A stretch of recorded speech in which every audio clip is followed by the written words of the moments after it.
Bonjour à toutes, bonjour à tous, bienvenue dans Fleuve, le podcast d'entretien de la chaîne Skull Kid, dans lequel on se laisse porter par le flot d'une discussion paisible, et ce qui tombe bien, car mon invité pour ce 4e épisode est parfaitement propice à l'exercice de la divagation.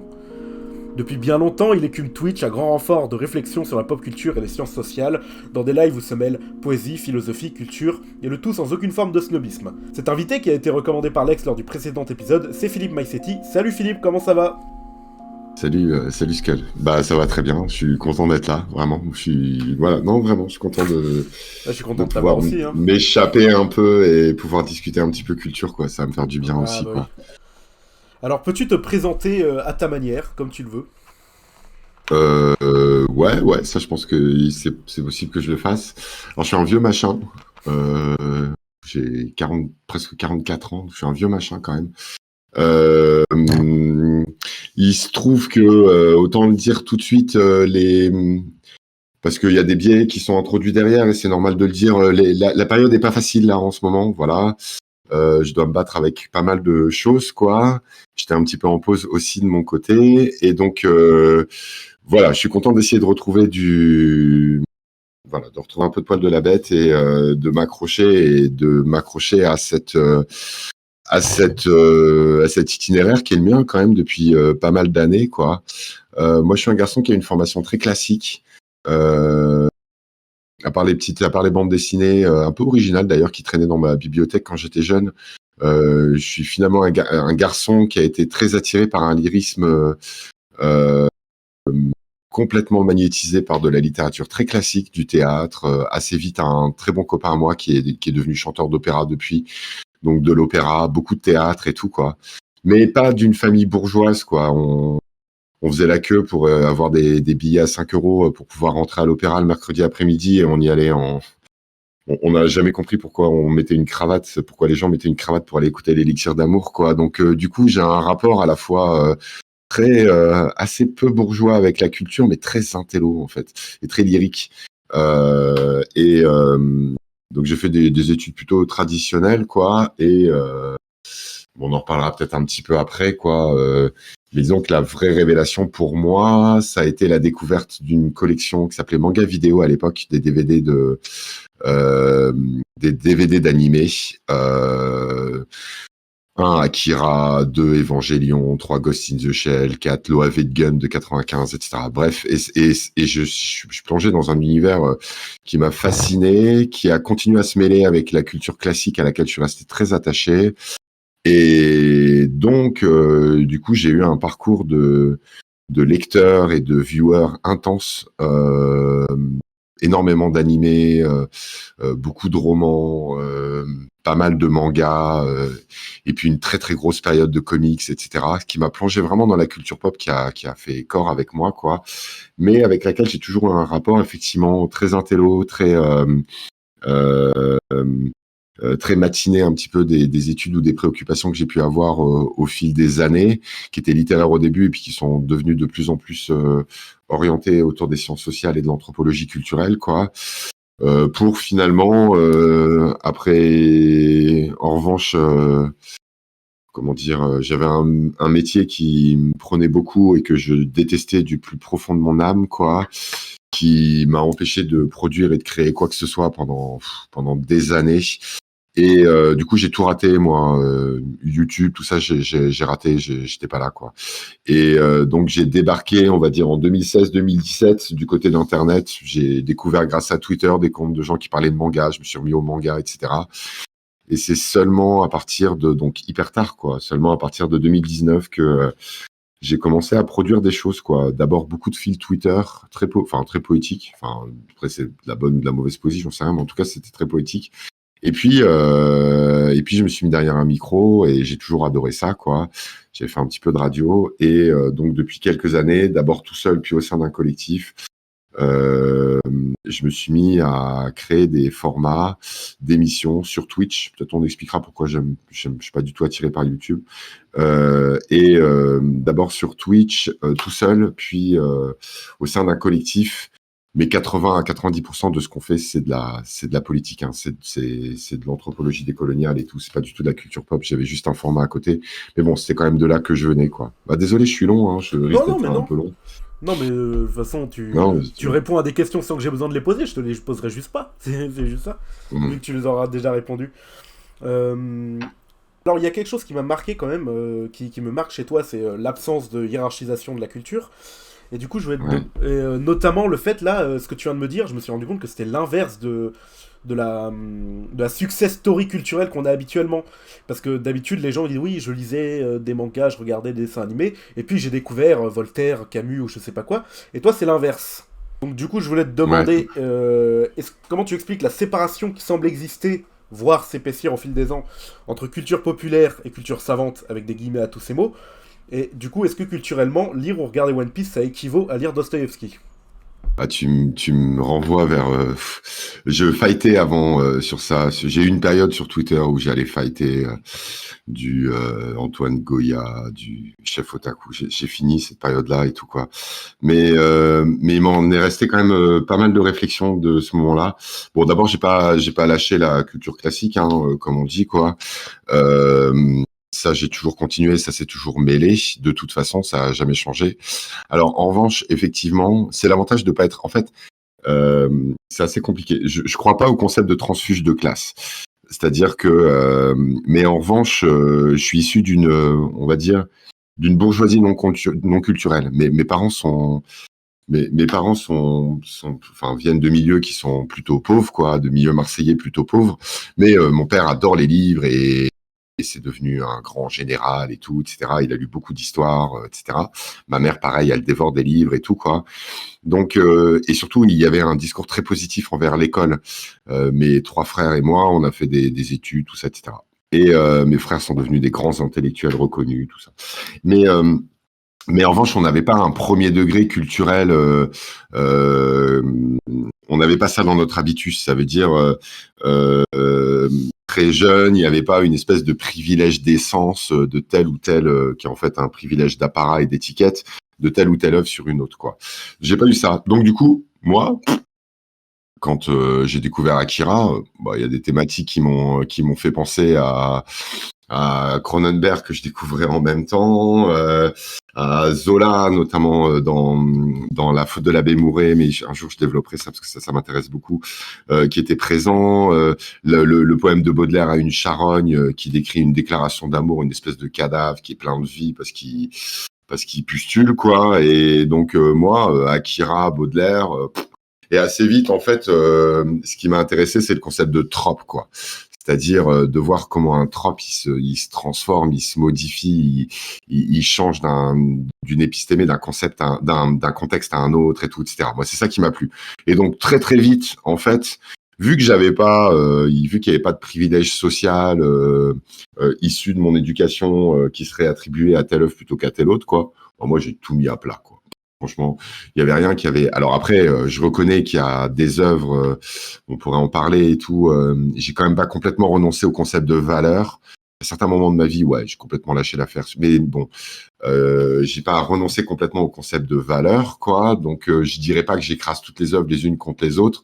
Mais pour donner un exemple, je pense que le 19e siècle qui invente l'ironie et qui invente le discours indirect libre, il est absolument incapable de produire de l'épique et que il y a beaucoup plus d'épique dans One Piece que dans n'importe quelle ligne de la légende des siècles de Victor Hugo, quoi. En revanche, il faut quand même reconnaître que quand Baudelaire il fait du mélange de points de vue, euh, il fait des choses qu'on pourra pas trouver dans un light novel ou dans un comics, quoi. Donc du coup là, j'ai jamais complètement abandonné finalement le concept de valeur, mais ayant tout écrasé les uns sur les autres, One Piece est bien supérieur au niveau épique à la plupart des œuvres du 19e qui sont incapables de faire ça par définition, quoi. Tu vois, un truc un peu comme Oui, ça, quoi. mais quand tu parles de valeur, tu parles de valeur de l'œuvre en tant qu'œuvre et pas de valeur de l'œuvre en tant qu'objet social. En tant que... Ah ouais, ça Voilà, existe c'est pas. ça. Ça C'est de existe ça pas. qu'on parle. Non.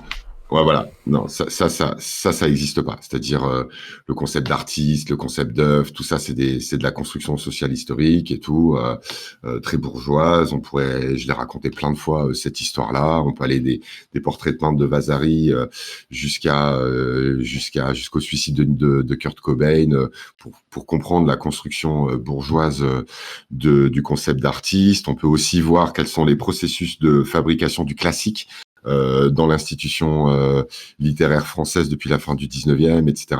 Non, non, tout ça, il n'y a pas de, y a pas de, ça n'existe pas le privilège social de l'œuvre, quoi, comme ça n'existe pas l'artiste. Tout ça, c'est des constructions sociales. En revanche, je reconnais quand même que c'est assez compliqué. C'est-à-dire, je reconnais là, par exemple, en ce moment, j'ai une grande phase K-drama, quoi. Là, je suis en train de regarder un K-drama qui indéniablement est bien écrit, vraiment indéniablement. Tu vois, le gars, il connaît son boulot, quoi. Moi, je crois plus à ça, à l'artisan et tout, quoi. Indéniablement, c'est bien écrit, quoi. Et il succède le visionnage d'un autre K-drama qui lui était très très mal écrit, qui était plein d'invraisemblances, qui était incapable de jouer, de trouver la bonne distance vis-à-vis de la caricature et tout. Pourtant, celui qui était indéniablement très mal écrit, si jamais j'avais écrit des notes sens critique, je ne mettrais pas plus de 5. C'est sans doute le K-drama qui m'a le plus marqué, qui est le plus extraordinaire, quoi. Vraiment, qui m'a le plus bouleversé, quoi.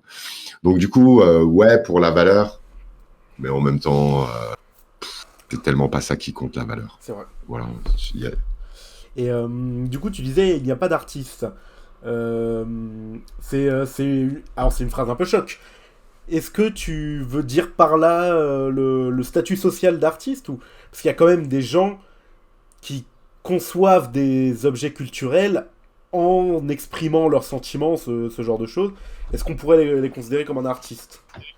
Comme des artistes? Bah, depuis. Ouais, alors, comment dire? Et en fait, tout ça est pas neutre. Ça veut dire, euh, quand t'es au XVIe siècle en Italie, les seuls commanditaires que tu peux avoir, c'est l'Église ou quelques grands aristocrates. Quand une église te dit qu'il faut mettre des tableaux pour décorer le nouvel édifice qui vient d'être construit, tu peux pas faire ça tout seul. Donc il y a pas des artistes, il y a une signature collective dans des ateliers avec un cursus honorum, tu apprends à composer les couleurs, puis tu tiens l'échelle de ton plus aîné, etc. Et la chapelle Sixtine, c'est pas Michel-Ange qui s'est mis sous le plafond et qui a dit, les gars, j'ai un délire, on va dessiner des saints avec des petites bites pendant 17 ans, quoi. Ça marche pas comme ça, en fait. T'as une signature collective. Et puis, les bourgeois ont un petit peu plus d'argent. Les Hollandais inventent la technologie business de la galerie. T'as une déconnexion du commanditaire avec le producteur qui est possible. Au 19e siècle, on va inventer la gouache en tube, le chevalet portable. Il sera possible, en fait, de se mettre au milieu des champs. Il va être possible, la couleur va devenir synthétisable, il faudra pas attendre que les grands moulins d'Albi ils produisent du bleu avec du pastel. Donc du coup, il va commencer à être progressivement possible de faire des trucs tout seul.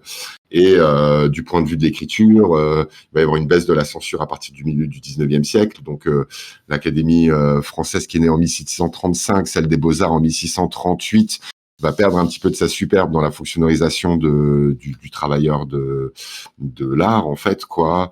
Et donc, tout ça va faire, si tu rajoutes en plus la théorie des humeurs du Moyen-Âge, la théorie de l'inspiration de la Renaissance, les rêveries du preneur solitaire de Rousseau, et donc l'exaltation d'une sensibilité et d'une intériorité, etc. La convergence de l'intégralité de ces faits, à la fois sociaux, culturels, technologiques et idéologiques, vont aboutir à la création de la figure de l'artiste, comme Bourdieu l'appelle, l'artiste incréé, celui qui est capable dans son rôle sorcier, de faire la médiation entre le ciel des idées. C'est l'albatros de Baudelaire, quoi, entre le ciel des idées, etc. Et donc, ça, c'est un artiste. Donc l'artiste, c'est clairement la convergence de facteurs idéologiques, technologiques, culturels, politiques et techniques. Ça, quand Isayama, il arrive en France, Isayama, l'auteur des SNK, il arrive à Angoulême, et qu'on lui dit, waouh, vous êtes un artiste très reconnu en France, Isayama, il dit, c'est quoi, moi, je raconte des histoires, je suis pas Oui. un artiste, quoi. Oui. Donc, du coup, ça, si tu veux, tout ça, en revanche, Et ça, j'ai mis de l'eau dans mon vin depuis un petit bout de temps. En revanche, j'avais développé ça dans un stream. En revanche, je crois en la ritualisation de la vie. Je crois en une certaine spiritualité et au symbolique. Ça veut dire que le symbole, étymologiquement, c'est ça. Tu sépares une pierre en deux et chacun en a un bout, quoi. Je crois en ça. Je crois dans le fait qu'il y a des temps rituels où on rapproche les deux objets dans une espèce de moment de communion, d'appropriation, de partage et tout. Et donc ça, et ça depuis les peintures rupestres de Lascaux jusqu'à le jour où il y aura le dernier numéro de One Piece qui va sortir, où les gens ils sortiront dans la rue, ils se prendront dans les bras, ils pleureront, quoi. Voilà, ça j'y crois un petit peu, c'est-à-dire je pense qu'il y a ça. Je crois enfin j'ai toujours un peu cru au sacré. Je parlerai peut-être un peu, si tu veux, de mon rapport avec la religion, quoi. Je crois un petit peu au sacré. Je pense que l'art participe du sacré, indéniablement, participe de la ritualisation symbolique du temps, à la fois intime et collectif, quoi. Et qu'il y a des gens qui s'inscrivent dans cette histoire-là, quoi. Donc, ouais, je crois un peu en ça.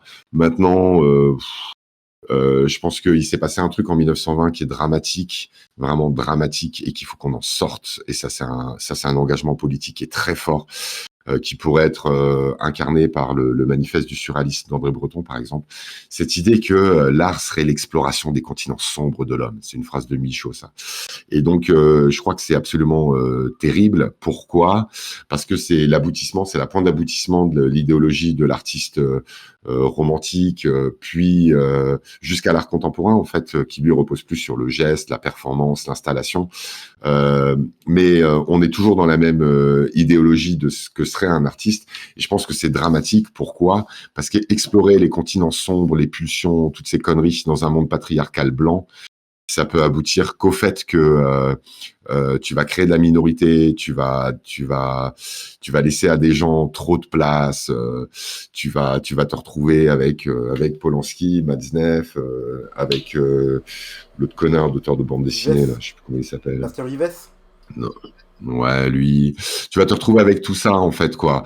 Et indéniablement, en fait. Donc, du coup, non, moi, je suis pour un changement de paradigme assez violent, qu'on sorte de cette idée qu'il faut exprimer ses pulsions et tout, et qu'on raconte à nouveau des histoires, qu'on invente des nous, qu'on construise des dispositifs duquel une parole puisse émerger et tout. Ce que font d'ailleurs certains artistes dans des mouvances décoloniales, ce que Elsa Dorlin elle appelle l'épistémologie des points de vue situés et l'appropriation de la culture et des œuvres par des gens qui écrivent qui mettent en place des dispositifs de pouvoir et qui montrent comment une parole, comme la famille Grande là de Camille Kouchner il y a pas longtemps, qui raconte l'inceste de son frère et qui est avant tout un dispositif de pouvoir duquel elle essaye de faire émerger une parole, un jeu sensiblement et possiblement assumable, quoi. Donc non, moi je crois en ce que Deleuze appelle la littérature minoritaire. Je crois en le fait de raconter de nouveau des histoires, de ritualiser spirituellement le temps. Et il faut qu'on sorte de cette idéologie de l'artiste qui exprimerait ce qu'il a à l'intérieur de lui et tout. Ça c'est une construction qui est pas si intéressante que ça, en fait.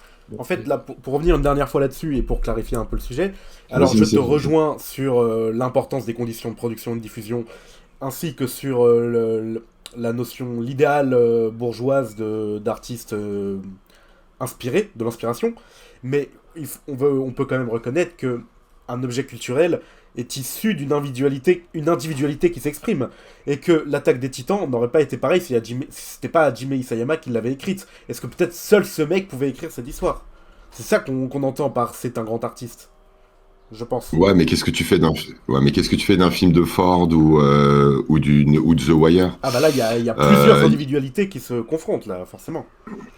Bah, il y a toujours plusieurs individualités, oui. Tu vois. T'as un tanto, t'as un champ littéraire, t'as une réception, il y a des pressions qui pèsent, une projection des attentes. Du côté d'Isayama, il y a son rapport avec le catch. C'est encore les conditions de production et de diffusion.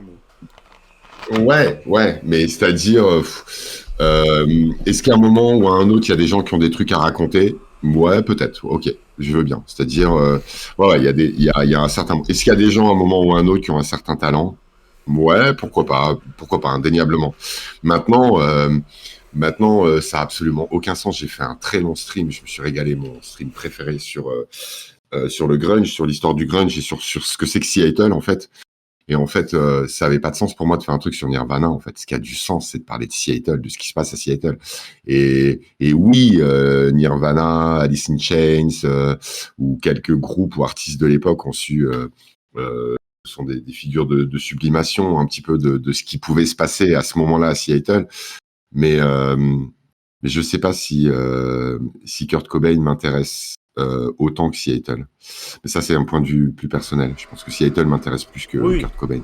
Ce qui m'intéresse, c'est le gamin au fond de la classe avec sa chemise de bûcheron, blanc, pauvre, qui écoute Nirvana, quoi. C'est ça qui m'intéresse. Après, reconnaître que Kurt Cobain, il a su synthétiser des trucs, exprimer quelque chose. Il avait une force sur scène, il avait, etc. Ouais, indéniablement, quoi. Quand je dis individualité, Mais Johnny aussi. oui, quand je dis individualité, c'est quand même une individualité est issue d'un contexte. Ça, et ouais.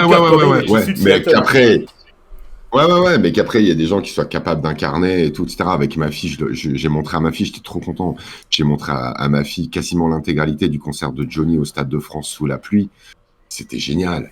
Le gars, il se pose, c'est ma maman, ça, tu vois, ça vient de ma maman, tout ça.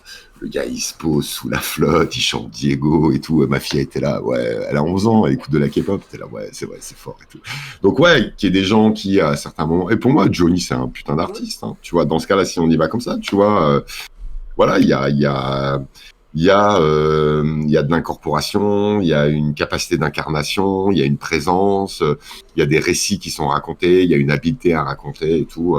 Ouais, je suis prêt. Mais pour moi, c'est du savoir-faire, quoi. C'est-à-dire que je suis assez pour aussi qu'on reconnaisse le savoir-faire de certains jardiniers, de certains sportifs, de certains musiciens, etc.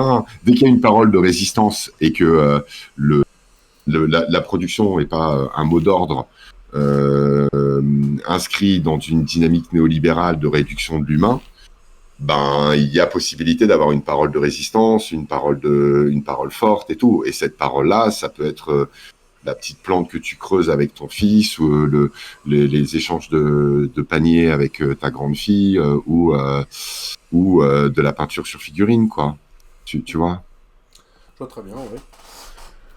On va repartir sur ce que tu fais sur Twitch. Comment tu décrirais à quelqu'un qui connaît pas ton travail sur Twitch?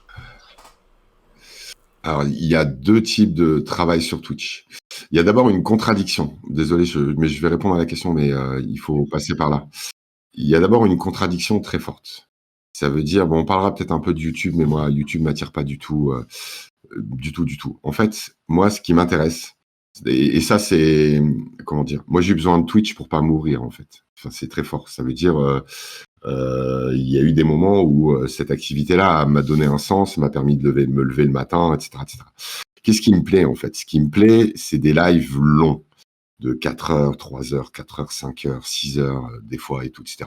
Moi, ce qui me plaît, je commence en général, c'est assez difficile le début, quoi, et c'est d'arriver à construire, pour moi, c'est une prière, en fait, un stream. C'est d'arriver à construire les conditions pour qu'il y ait un moment, ça y est, je suis dedans, quoi. Et des fois, ça met du temps, hein, ça met une demi-heure, 40 minutes, 1 heure et tout. Puis, juste arriver, donc en gros, moi, mon objectif personnel, intime, c'est juste dans mon stream, arriver à cette phase-là où, voilà. Donc, mais ça, c'est un peu perso. Maintenant, il y a une contradiction. Cette contradiction, elle est dans le fait que je veux pas rajouter au brouhaha du monde. Il y en a marre des gens qui ouvrent leur gueule et qui ont rien à dire ou etc. En même temps, je veux être modeste et humble. C'est-à-dire, qu'est-ce que je peux avoir à raconter? Donc, du coup, je raconte moins que ce que je veux partager, en fait, déjà. Et ensuite, il y a la contradiction dont je parlais au début, elle est dans le fait que je me méfie énormément de ce format dans la mesure où il finit par te transformer en un entrepreneur de toi-même. Que tu sois un tout petit streamer ou un grand streamer, c'est pareil. Tu finis par être entrepreneur de toi-même. Il y a des stats, il y a machin, tout ça, etc. Tu construis une persona, comme disaient les Grecs, tu vois, une prosopopée, un visage de mots. Hein. Et donc, tu vends ça, tu le construis pas à pas et tout, etc. Et Twitch marche d'ailleurs assez mal avec même si il y avait Vitality, même s'il y avait des collectifs d'e-sport qui ont commencé, même si des gens comme Kameto ou tous là, ils viennent de collectifs à la base. Et des web TV. En revanche, aujourd'hui, Twitch s'est quand même imposé comme une forme qui est magnétisée par la présence d'un individu qui est kiffé ou qui est pas kiffé et dans un rapport affectif avec son public, tout ça, etc. Et ça, moi, j'en veux pas, en fait. C'est-à-dire que politiquement, ça me pose problème. C'est-à-dire, moi, je crois dans le collectif, je crois dans l'effacement de la parole d'une personne au profit de la parole des concernés, je crois en tout ça. Donc, du coup, je nage dans une pleine contradiction, en fait. C'est-à-dire, je ne peux pas penser Twitch indépendamment d'un collectif. Et d'ailleurs, ma chaîne, qui était ma chaîne à mon nom, est devenue une chaîne collective. Donc, il y a ça d'un côté. Et de l'autre côté, j'ai un rapport très personnel, très intime et tout avec ça, et dans quelque chose égoïste, je sais pas, mais en tout cas dans une démarche qui est très intime, très personnelle, très spirituelle dans mon rapport avec ce média-là. Donc je suis en pleine contradiction en fait vis-à-vis de ce média. J'ai passé mon temps à essayer de construire des collectifs. C'est très dur de construire des collectifs. À chaque fois que j'ai commencé à parler tout seul et que ma chaîne elle commençait à décoller quand j'étais tout seul, être bien, tout ça, etc. J'ai flingué ma chaîne pour m'inscrire dans un collectif et je suis reparti à zéro, quoi. Et à chaque fois, les collectifs n'ont pas fonctionné ou pour X raisons, quoi. Mais là, en ce moment, je suis hyper fier de ce qu'on fait, même si là, on a tous fait un peu une pause parce qu'on en avait besoin. Mais je suis, j'avoue, très très fier de ce qui est devenu MAP, quoi, et de ce que ça va continuer à devenir. Et donc, je suis très très fier et très content que la chaîne ait plus mon nom, et d'être inscrit dans un collectif, de passer des heures à préparer un événement. La suite samedi, par exemple, au cours duquel je vais très peu parler, très peu partager, et passer surtout mon temps à donner la parole, quoi. Voilà. Donc du coup, je reconnais qu'indéniablement, mon rapport avec ce média est empreint de contradiction, quoi. D'accord. Mais est-ce que tu penses quand même qu'Internet est un lieu qu'on pourrait investir pour y développer une pensée d'émancipation ou autre? En d'autres termes, est-ce que Michel Foucault serait streamer en 2024?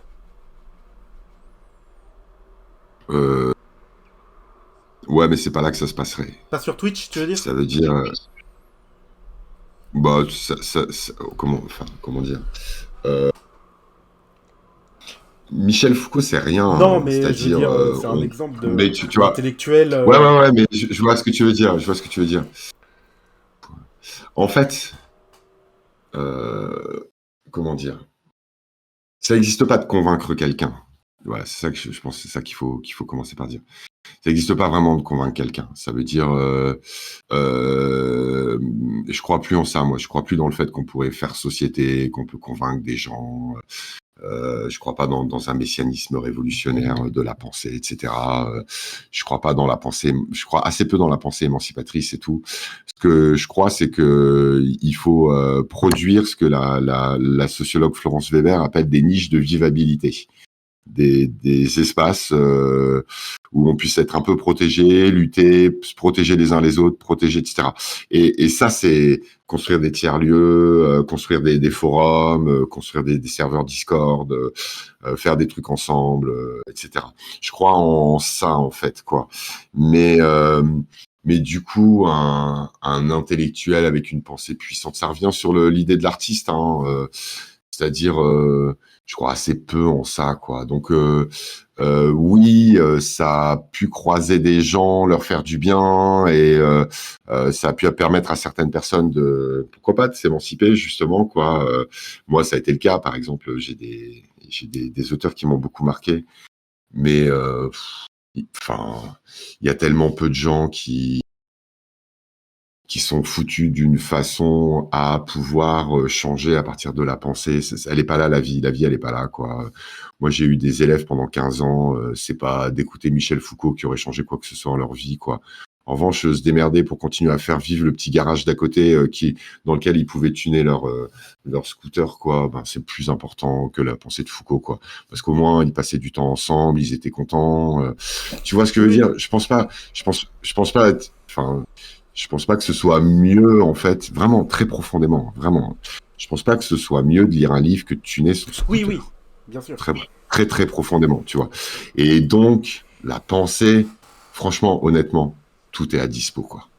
C'est-à-dire, tout est à dispo.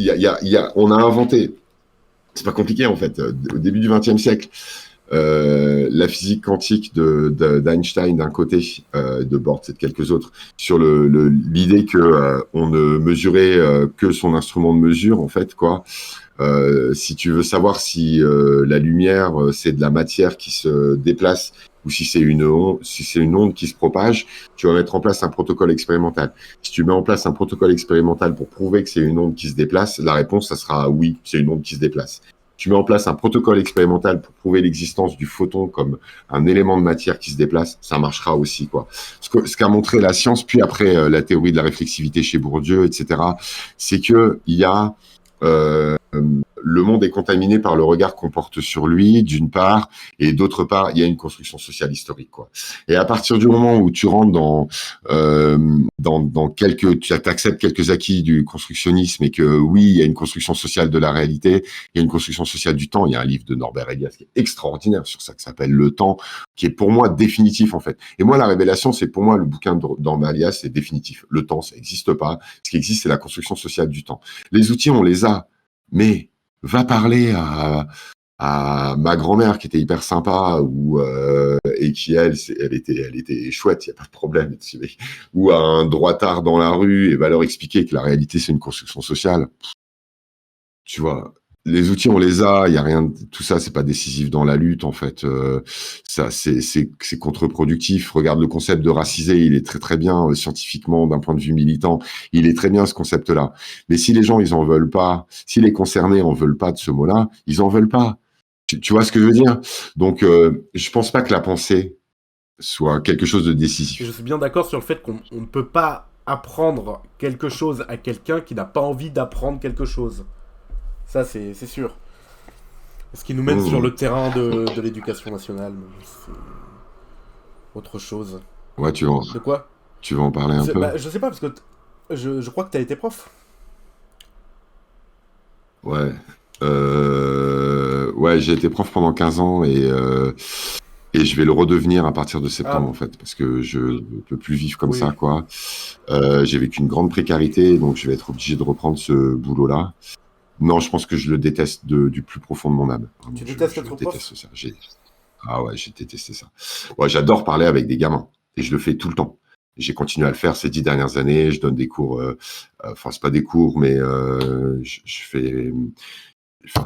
suis dans une association qui fait de l'accompagnement d'élèves de quartier nord de Marseille chaque semaine de vacances. J'ai construit l'intégralité de mes projets ces dernières années à destination des adolescents.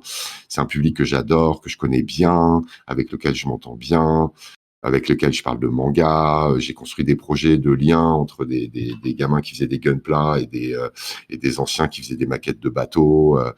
J'ai projeté des dessins animés de One Piece sur les immeubles du Port Boyer et tout, etc. Tout ça, il n'y a pas de problème. Mais non, c'est pas l'école l'école, c'est l'enfer. L'école, c'est pas là que ça Là, je suis tout à fait d'accord avec toi, mais c'est une pensée minoritaire. Voilà, tu vois. Ouais, je sais, parce qu'on n'ose pas le dire, mais qu'on ose enfin le dire, en fait. Philippe, on met pas des gamins 10 heures par jour sur des chaises alignées devant un tableau qui va leur parler de trucs qui sont complètement extérieurs à eux, quoi. C'est juste du pouvoir et de la coercition, quoi. Vraiment, franchement, là, t'es en train de dire ce que j'ai toujours eu envie de dire, mais en bien formulé. Mais après, on n'ose pas le dire parce qu'on a une petite sympathie sur le prof qu'on croit être de gauche, par exemple, ce qui est un des plus grands mythes politiques de l'histoire. Les profs, ils sont de droite par définition, ils sont pas de gauche, ils peuvent pas être de gauche, ça n'existe pas être prof de gauche, quoi. Mais donc du coup, non, je pense que l'école est pas émancipatrice, elle peut pas l'être, c'est pas possible. Elle ne l'est que par devers elle, que malgré elle. C'est-à-dire, il y a des profs qui sont géniaux, qui vont croiser des gamins. Il y a des moments qui vont être, de toute façon, c'est leur quotidien. Hein. C'est 7 heures de leur journée, 12 ans de leur vie. Hein. Donc, fatalement, il se passe des trucs sympas dans la cour. Un projet, moi, j'ai fait un projet qui était, où on avait transformé les livres qu'on lisait. J'étais un prof de français. Et mes gamins, on faisait des défis lecture chaque année. C'était de la merde. Et à un moment, je leur ai dit, bah non, mais vos histoires, faites-en des jeux. Donc, ils ont fait des jeux de cartes, et on va les donner à l'école maternelle d'à côté, quoi. Putain, c'était trop bien, ça marche et tout, ça a marché du tonnerre et tout. Et je pense que les gamins, ils étaient contents et qu'ils ont passé un vrai moment à l'école. Donc, il peut se passer des trucs à l'école, quoi. C'est pas le problème. Il y a des, et puis il y a des enfants qui ont besoin qu'on soit honnête avec eux, etc., qu'on leur fasse des dictées. Ils sont contents de faire des dictées, ils sont contents de faire des conjugaisons. Ils sont contents quand le prof est carré, rend les copies quand il faut, tout ça. Je respecte tout ça. Il n'y a pas de problème. De toute façon, c'est leur vie. Donc, il faut respecter, quoi. Et donc, fatalement, les gamins, ils s'approprient, ils détournent, et donc, il y a des choses qui finissent par émerger, par survivre, par rester, et tout, etc. Mais tout ça, c'est malgré le fait que ce soit à l'école, quoi. C'est-à-dire, enfin, qu'on- il faut que dans une école, il y ait des couloirs en bas dans lesquels il y ait les clubs. Il faut qu'il y ait un tissu associatif fort à côté, qui est 3 heures assis le matin où tu apprends un peu de conjugaison et l'après-midi tu fais du sport, tu fais de l'art plastique. Il faut que ça s'arrête. Prof de sport, prof d'art plastique, c'est de la merde, tout ça. Qu'on arrête. Des profs de sport qui singent les profs de français et d'histoire en leur faisant des tests sur les dimensions d'un terrain de handball, mais qu'ils arrêtent. C'est-à-dire qu'on arrête de fonctionnariser des profs d'art plastique, putain, qu'on fasse des économies, qu'on vire tout le monde, qu'on fasse des ateliers, que les gamins ils soient investis dans leurs petits trucs, qu'ils construisent, qu'on arrive à revaloriser le fait de construire, donc la filière professionnelle, etc., etc. Et tu liras, et qu'on refasse de la formation continue tout au long de la vie, qu'on passe aux 32 heures violemment, et tu liras Flaubert quand tu auras 30 ans, quoi, pas à 14 ans, quoi. Voilà, tu vois, on a autre chose à foutre à 14 ans. Mais ma fille, elle est avec sa meilleure copse. Là. Elles étaient ensemble la dernière fois. Elles passent la matinée ici. Elles se lèvent tôt le matin. Elles prennent leur petit déj. Non, non, vous avez mis leur réveil et tout. On fait rigoler. Là, c'est sérieux. Hein, attention, parce que ça déconne pas. Des gamines de 11 ans, c'est sérieux, quoi. Donc, elles se mettent le dernier concert des Blackpink au Tokyo Dome. Elles l'écoutent, elles chopent une chanson. Cette chanson-là, elles vont chercher la Corée qui correspond à un TikTok, machin. Elles se look. C'est très important. Elles se look, elles mettent les petites boucles d'oreilles en clic avec les mains, tout ça, etc. Une fois qu'elles sont lookées, machin, elles apprennent la Corée. Elles suent, elles transpirent, elles s'en passent 4 heures. Elles se filment, elles partagent, elles reconstruisent, elles refont le texte, elles cherchent des news, tout ça, etc. Bah voilà, ça c'est de la culture, quoi. Ça a duré 5 heures et tout. C'est de la culture, quoi, tu vois. Après, on peut se moquer d'elle ou faire ce qu'on veut ou raconter que non et tout. Après, moi, je suis très vigilant parce que ma fille, des fois, elle regarde les pommes de terre dans lesquelles il y a un peu trop de crème et elle se dit qu'elle ressemblera pas à Jenna Ortega et à Rosé si elle mange les pommes de terre avec la crème. Et là, il faut que je sois attentif et lui dire non, non, non. Non, non. Elles font 51 kilos, c'est de la chirurgie esthétique, elles sont traînées depuis qu'elles ont 12 ans et demi, etc. À nous, après, de leur raconter l'histoire, tu vois, et de leur dire la dégueulasserie qui traîne derrière ce milieu-là et tout, etc. Mais indéniablement, j'ai rien à dire sur la façon dont nos ados ils sont capables de s'approprier de la culture, quoi. Après, faut pas non plus être naïf vis-à-vis des ados. Hein. Tu les laisses, ils vont scroller du TikTok toute la journée. Mais mon père aussi il scrolle du TikTok. Les adultes ont vite beau jeu d'aller se moquer des ados en leur disant qu'ils sont coincés devant leur téléphone alors qu'on est tous devant et que la première chose que nos enfants ont vu à la maternité, c'est un rectangle gris, quoi. Donc, tu vois, il y a un moment, il y a tout ça, quoi. Donc oui, je pense qu'effectivement, si tu laisses, on en parlera un petit peu, je pense qu'effectivement, pour moi, la culture est pas si émancipatrice que ça en tant que telle, au contraire. Pour moi, quand tu as fini de voir une œuvre, t'as pas envie de mieux vivre, tu as envie de voir une nouvelle œuvre. Pour moi, c'est une fuite en avant et ça me fait un peu de la peine des fois quand je vois des gamins de 18 ans sur Twitter qui se font doser par d'autres. Ah mais mon Dieu, t'as pas encore vu Shigurui, quoi. Et j'ai envie de dire aux gamins de 18 ans qui est coincé dans cette spirale de course à l'érudition, je dis mais chacune des œuvres que t'as pas vues, c'est du temps que t'as passé avec tes potes, avec ta famille, dehors, à regarder des oiseaux, etc., quoi. Vraiment, hein, je pense quand même qu'il y a quelque chose d'un peu mortifère dans la dynamique culturelle, quoi. Ça, on pourra en parler, quoi. Et qu'il y a sans doute des façons plus chouettes que d'autres de le faire. Mais faisons-les vivre. À la fin du 19e siècle, les gens, ils savaient pas, enfin, ils commencent à savoir écrire, Mais au milieu du 19e siècle, 80% de la culture était consommée en collectivité. C'était des danses populaires, des lectures de Le Crieur du village, etc., etc. Aujourd'hui, l'échelle est inverse. On est passé à 80 à 90% de la culture qui est consommée dans l'intimité d'un écran, quoi. Donc ouais, il y a des choses à repenser, à réinventer, une nouvelle façon de ritualiser le temps, d'apporter du sacré, du rapport au corps qui soit pas fasciste, etc. Je pense qu'il y a des choses à faire et notamment au niveau de l'adolescence. Mais l'école, c'est pas du tout un lieu qui est adapté à ça. Puis qui est-ce qui sait parler anglais après avoir fait 12 ans d'anglais à l'école? Alors du coup, ça rejoint une autre question qui m'a été soufflée, parce que j'ai oublié de le préciser, mais qui m'a été soufflée par l'ex-tutor qui m'a soufflé pas mal de questions, littéralement 3 heures avant qu'on enregistre. Et donc, donc je vais pas le préciser à chaque fois que c'est une question de l'ex-tutor, c'est ça que je veux dire. Du coup, est-ce que ton travail, notamment sur Internet, est-ce que tu vois ça comme une forme d'éducation populaire? Il faudrait définir ce truc-là. Je pense qu'en fait, je crois assez peu à l'éducation populaire. C'est un peu paradoxal.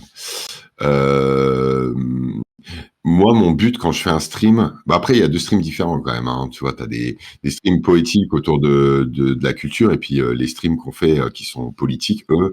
Et donc, bon, là, on est sur deux espaces différents. Mais dans tous les cas, non, pour moi, tu crées un moment de partage, tu crées un nous. C'est-à-dire qu'un stream est l'institution d'un nous. Qui sera temporaire et puis des fois tu passes à côté, tu rates ou t'en laisses sur le bord du truc et tout. Mais si tu as emmené tout le monde dans le voyage, il y a eu un nous qui a fait un voyage et qui a partagé un truc en commun pendant ces 2 heures-là, y compris des adolescents d'ailleurs. Moi, les cours que j'ai réussi à faire et qui étaient bien faits ou etc., c'est quand j'avais réussi à créer des nous avec les enfants, quoi. Donc, je crois en ça. Je crois pas en fait qu'il y ait quoi que ce soit qui puisse descendre de ma part vers les gens. Bon, peut-être un peu ponctuellement, parce qu'en revanche, je travaille beaucoup pour préparer ces trucs-là. Donc, j'espère que c'est un peu intéressant. Donc ça, c'est quand c'est intéressant. Des fois, il y a des gens qui disent ouais, non, non, mais c'était intéressant et tout. Après, moi, mon but, c'est d'apporter des angles. C'est pas, je suis pas un chercheur qui partage le fruit de ses enquêtes. Tu vois, je prends quand je travaille sur la Guyane, je cherche un angle. Quand je travaille sur le rapport entre les mafias et les banques, je cherche un angle. Si jamais pour être au moins pertinent, c'est-à-dire pour pas me rajouter au brouhaha du monde et pas être un documentaire Arte parmi d'autres, quoi. Juste trouver un angle et ensuite proposer un moment de partage, quoi. C'est ça le but. L'éducation populaire, je sais pas ce que c'est. Ouais, je vais te poser une question et après je vais expliquer ce que ça voulait, ce que je veux dire par là. Est-ce que tu penses que le poète, c'est la forme qui vient après l'universitaire? Dans le sens où, quand je regarde tes vidéos, j'ai quand même l'impression que c'est un peu intellectuel, mais que c'est pas, c'est, tu n'as pas une volonté de légitimité. En fait, je pensais à cette question parce que j'avais vu la vidéo que tu m'avais envoyée, donc une des rares vidéos que tu as fait à destination de YouTube. Et je me Ah suis ouais, dit, ouais. moi c'est ce que je range dans la catégorie essai vidéo, mais sans le côté je cherche une légitimité universitaire. C'est-à-dire ça va un peu Ah dans tous ouais, les ouais. sens, et pourtant ça construit quelque Ouais. chose. Est-ce que tu penses que du coup, le poète, celui qui va un peu dans tous les sens, il a dépassé l'universitaire qui a une rigueur académique? Ou est-ce que c'est juste deux démarches Alors, différentes? ouais, c'est une bonne question. Je pense que c'est une bonne question. Pour moi, c'est deux univers différents. Ça veut dire que moi, par exemple, je lis Deleuze comme un poète. Vraiment, pas du tout comme un penseur. Je lis ça comme de la poésie. En fait, c'est-à-dire que la rigueur universitaire, ça existe pour moi, c'est la pensée. C'est un journaliste devrait juste singer l'universitaire. C'est-à-dire qu'en gros, la logique de la pensée, c'est la méthode scientifique de Claude Bernard, hein, la maîtrise des biais, l'enquête, la construction et l'administration de la preuve, etc. Et ça doit s'ajouter, quoi. Ça, pour moi, c'est un travail universitaire. Et j'espère m'appuyer un maximum.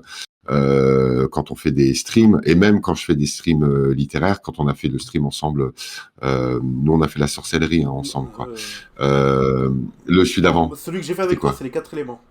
Ouais, Ah oui, on a fait les 4 éléments. Mais alors, peut-être un peu moins sur les 4 éléments qui étaient le plus poétique, qui étaient plus poétiques que l'anthropologie de l'amour que j'ai fait.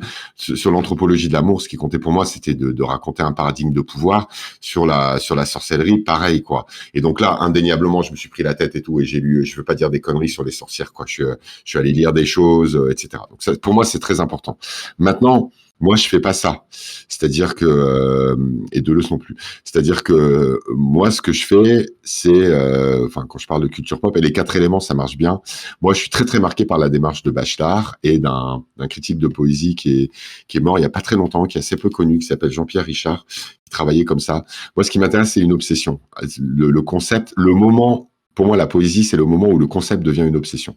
Ça veut dire que le ventre, tu as vu les 4 vidéos, en fait j'en ai fait 4 des vidéos comme ça, et c'est des vidéos autour du ventre. Et elles sont plus carrées que ce qu'elles paraissent. C'est-à-dire, c'est un vrai itinéraire sur c'est quoi le ventre, est-ce que c'est ce qu'il y a dedans, est-ce que c'est ce qui grouille, est-ce que c'est la naissance, est-ce que c'est l'épique, pour quelle raison est-ce que Naruto il a une bête à l'intérieur de son ventre, Kal-El il est mis dans une capsule pour revenir sur la Terre et devenir Superman, dans Kill Bill elle est coincée dans le recoin d'un lit. Pour moi tous ces plis là c'était des ventres. Et donc du coup, je voulais, mais il était hors de question en fait de parler scientifiquement en fait de ces plis-là. Ce qui comptait, c'était de les faire se percuter les uns après les autres et d'essayer de construire ce que Deleuze appelle non pas le concept mais le percept. Donc de construire le trope, l'obsession poétique quoi. Moi, c'est ça qui m'intéresse. Et mon rêve, c'est de faire une encyclopédie des tropes sur ce modèle-là quoi. Donc ouais. Donc non, pour moi, la poésie et la pensée. Pour moi, la poésie et la pensée universitaire, ou même il y a des journalistes qui font ça bien et tout, c'est 2 univers qui sont différents en fait, quoi, qui doivent se nourrir l'un l'autre, mais qui sont vraiment différents. Il y a rien de pire que quelqu'un qui se présente comme un penseur alors qu'il est un poète, quoi. J'en veux beaucoup à Deleuze pour ça. Ah bon? Je pensais que t'allais dire Camus, parce que c'est ce qu'on lui reproche en ce moment. Ouais, mais Camus c'est faible, quoi. Enfin, Camus c'est juste. Ouais, voilà, allez, hop, c'est dit. Tu Ouais. penses qu'il y a une séparation nette entre la science et la culture dans le sens les arts, du coup, entre la science qui est une Ouais, méthode et les... Ouais. Parce que, ouais, par ouais, exemple, je pense. Nietzsche te dirait qu'un philosophe est au croisement des deux. Ouais, mais parce qu'il est un peu spécial, lui. Lui, c'est un poète, par exemple. Bah, pour moi, lui, c'est un poète. Bon, après, la philo, c'est compliqué. C'est-à-dire, c'est une discipline que j'aime pas beaucoup, la philosophie. C'est-à-dire que la philosophie a une histoire, un langage et une syntaxe. Et ensuite, tu peux faire tourner cette syntaxe-là un peu dans tous les sens, les temps, l'être, l'existence, le Oui. cerveau, tout ce que tu veux, la mémoire et tout. Et donc après, et donc du coup, ça demande un très haut degré de technicité, de maîtrise de cette syntaxe-là. Mais cette syntaxe a aucun rapport avec le monde puisque c'est pas des sciences sociales. Il y a pas d'enquête, il y a rien, il y a rien. Ce qui est le plus drôle, parce que j'ai beaucoup lu Sartre quand j'étais jeune, c'était mon sujet de mémoire et tout quoi. Et donc, ce qui est drôle, c'est de l'entendre de développer des exemples et tout, etc., qui sont tous plus débiles les uns que les autres, quoi. Le garçon de café, le pilote d'avion, etc. Putain, le gars, t'as envie de lui dire, mais vas-y, va faire de l'enquête, mon gars, quoi. Sors de ça et tout, quoi. Arrête de faire tourner ton. Après, de temps en temps, la philo est forte. Tu vois, moi, ma grande révélation, l'une des grandes révélations de ma vie au niveau de la pensée, c'est un prof qui est mon maître, hein, qui s'appelle Denis Guénoun, et donc j'étais son élève à l'époque où j'étais en maîtrise, et donc sa spécialité c'est philosophie du théâtre. Moi je viens de la philosophie du théâtre, c'est Stanislavski, l'acteur studio, je viens vraiment de là quoi. Et en fait c'est marrant parce que je parle très très peu en stream de ce qui me tient vraiment à cœur, c'est assez rigolo. Et en fait parce que je parlais que de théâtre, si je parlais vraiment mais bon. Et en fait ce qu'il expliquait Guénoun, il disait vous avez 2 façons d'appréhender le rapport entre l'acteur et le rôle. Soit vous considérez que l'acteur et le rôle préexistent à la relation qui va les nouer. Et donc, du coup, il y a 2 choses qui vont se percuter et ça match ou ça match pas, quoi. Et fait, il y a une autre façon d'appréhender ça. C'est de considérer que la relation vient en premier. Et que c'est la relation, et qu'en fait, aucun des deux préexiste à la relation qui va les nouer. Et que c'est cette relation qui vient en premier et qui va créer le texte et le corps. Et ça a changé ma vie. C'est-à-dire que j'essaye de penser en termes de relations. Le ningen, en japonais, l'humain, c'est deux signes, c'est Rito et Aida. C'est l'inter-individuel, c'est l'espace. L'Aida, c'est l'espace de relation qu'il y a entre. C'est ça. En fait, ça n'existe pas, la solitude. J'ai un copain qui a passé 3 ans dans le désert au Niger. Quand il est revenu, on discutait un soir sur ça. Il dit, mais tu sais, les Touaregs, ils ont pas de mots pour dire solitude. Parce que si t'es seul, bah, tu meurs. Ça n'existe pas d'être seul. T'es toi et le sable, toi et les serpents, toi et les autres, toi et ta tente, toi et ton chameau, toi et ta distance à parcourir, mais ça n'existe pas d'être tout seul. Et ça, c'est le grand drame de la philosophie occidentale avec Descartes, d'avoir cru pouvoir absolutiser un sujet du monde, de l'avoir essentialisé et de nous avoir fait croire qu'on flottait comme ça au-dessus d'un monde qu'il s'agirait de gérer. Et c'est ça l'écologie. En fait, on vit plus dans un milieu, on gère un espace extérieur à nous. Et ça, pour moi, c'est un vrai drame, quoi. Donc, oui, il y a une différence entre la science et la culture. La science est née au milieu du 19e siècle. Il n'y a pas de science avant le milieu du 19e siècle. Il y a des techniques de connaissance, mais c'est pas la science. La culture lui préexiste quand même, quoi. La culture, c'est des gens ensemble dans un rapport avec un milieu, quoi. La science, c'est une méthode. C'est une méthode de connaissance. Tu me parlais de relations. Est-ce que tu penses qu'un objet, comme un livre ou n'importe quoi d'autre, est-ce que ça a une vérité objective ou est-ce que c'est juste la rencontre entre un objet culturel, un livre, et un lecteur? Ouais, c'est une rencontre, ouais. Ouais, Ah ouais, non, ça. moi, je sais pas, ça n'existe pas le relationnisme, mais ouais, non, moi, je crois vraiment que, je crois qu'il n'existe pas de choses. Je crois qu'il n'existe pas d'étang. Je crois qu'il n'existe pas de truc en soi. Il n'existe que du pour soi. Ça, c'est le vocabulaire de Sartre, c'est que des décollements ou des rencontres. Il n'existe que des rencontres, tu vois. Ouais, prends Mushoku Tensei, qui est un isekai qui a fait un petit peu de boucan, quoi. Je connais pas. Qui fait partie de ces isekai qui posent problème. Il y a des débats en ce moment du côté du monde du manga ou de la culture adolescente, la dark romance, isekai, etc. Ah, Isekai, Mais, ça veut dire quand... passage d'un monde à l'autre. Ouais, de la low fantasy dans laquelle un personnage se retrouve propulsé dans un autre monde. Ouais, c'est ça. Et donc, quand tu vois, l'isekai pose problème parce qu'on est sur de l'incarnation de fantasmes masculins, de male gaze et tout, etc. Tu vois. Et donc, il est évident que le gars de 40 berges qui sort Hikikomori, qui sort de chez lui pour aller chez Okombini, et qui, quand il sort du Konbini, se retrouve dans un monde avec des elfes de 15-16 ans, lui-même ayant 10 ou 12 ans, bah, tu vois bien que ce qui est en train de se jouer, quoi. Et pourquoi c'est problématique. Et quand ma fille, elle lit ça, elle l'a pas, le male gaze, quoi. Oui. Du coup, ça pose tout un tas de trucs, parce qu'en revanche, effectivement, donc ça, c'est un vrai débat, c'est-à-dire comment est-ce que une anthropologie des représentations peut infuser, quoi. Et maintenant, c'est un petit peu pour moi, on est condamné à faire du code Hayes et à faire de si on considère qu'une œuvre c'est une chose, quoi. Donc non, une œuvre c'est pas une chose, en fait. Une œuvre c'est pas une chose. Il y a pas une œuvre, c'est pas en soi. C'est des rencontres, c'est une combinatoire, c'est un dispositif, c'est en lien avec un paradigme de pouvoir, des expériences de lecteur, etc., etc. Et donc rien n'est vraiment condamnable en soi, quoi. Comme rien n'a vraiment de valeur en soi aussi, du coup, quoi.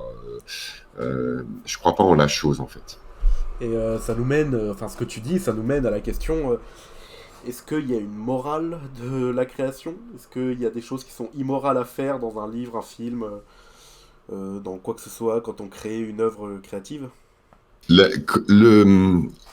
l'heure, je parlais du changement d'épistémé, enfin, pas un changement, un prolongement, une réaffirmation de l'épistémé, de l'idéologie de l'artiste bourgeois, blanc, masculin, avec le manifeste du surréalisme de Breton.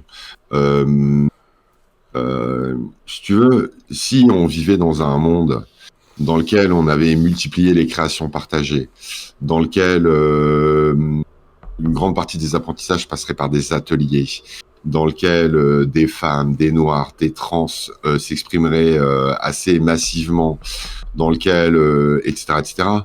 Bon, ben, le livre du jeune bourgeois, le Don DeLillo, le Cosmopolis de Don DeLillo, où tu suis un connard dans sa limousine toute la journée, poserait pas problème, en fait, quoi. Oui. Tu vois, ce qui pose problème, c'est mais même, tu vois, bon Le après, rapport de l'œuvre après, au réel. je dis pas quand c'est criminel, tu vois. Ouais. Vives, Polanski, Madzenev, juste ça pose problème Ah, du Madzenev, point de oui. vue du point de vue de la justice, du point de vue du pouvoir, du point de vue tout ça, quoi. Tu vois, ça, j'en parle même pas, hein. Non, mais juste une œuvre, ouais, une œuvre qui porterait un regard masculin, blanc sur le monde, un peu triste, un peu fin années 90, un peu trip-hop, etc. Ou même celui de Kurt Cobain et tout, etc. Poserait aucun problème, vraiment, en soi. Ce qui pose problème, c'est qu'il y a que ça. Tu vois ce que je veux dire? Ce qui pose problème, c'est qu'il y a que ça. Ça veut dire maintenant aller chercher le message de Rape Me a absolument aucun sens en fait. Ce qui a du sens, c'est d'aller considérer la place de ce truc-là à l'intérieur d'un champ littéraire, quoi. Et c'est quoi le nomos du champ littéraire? C'est quoi la loi du champ littéraire? La loi du champ littéraire, c'est l'exploration des pulsions d'hommes blancs, quoi. Et c'est ça qui pose problème. Et donc dans ce cas-là, toute nouvelle œuvre, je sais pas, même, je sais pas, moi après j'ai tendance à me scotcher contre certains. J'ai jamais rien écouté de Bégodeau parce que j'ai détesté Entre les murs, détesté. Le Je trouvais ça livre ou le film? insupportable. Les deux, le livre, le film, ce que C'est dit marrant ce parce que gars-là. c'est marrant parce que moi j'ai vu le film il y a très longtemps de Entre les murs, mais c'est marrant parce que quand on parlait de l'école, je me disais que t'avais un peu ou prou le même discours que Bégodeau quand il parle de l'école, qui a lui aussi le parcours d'ancien prof. Voilà. Et donc Juste, j'ai tellement détesté, je déteste physiquement ce gars-là, viscéralement et tout, ouais, ça c'est arrive une des fois. individualité avec lequel Ouais, ça voilà. colle pas. Et je pense que tu comprendrais très bien. Donc du coup, je connais pas sa pensée, j'en ai rien à foutre, quoi.